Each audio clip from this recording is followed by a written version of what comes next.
Hello guys, welcome to our channel. After the launch of Huawei P50 Pro, the company has announced the spare part repair price listing of this flagship. It covers display, mainboard, cameras, battery and other parts. Talking about the price, you have to only pay 2,479 yuan for display, 2,879 yuan for mainboard of 128GB variant and 3,579 yuan for 512GB variant.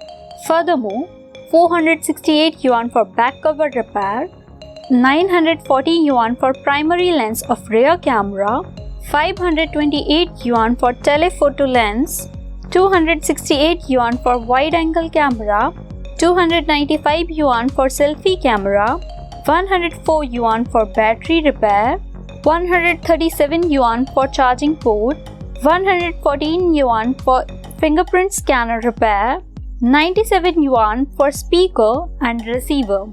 If you like it, hit the like button. Share your thoughts in the comment section. Don't forget to subscribe our channel or you can visit Etsy Newsroom.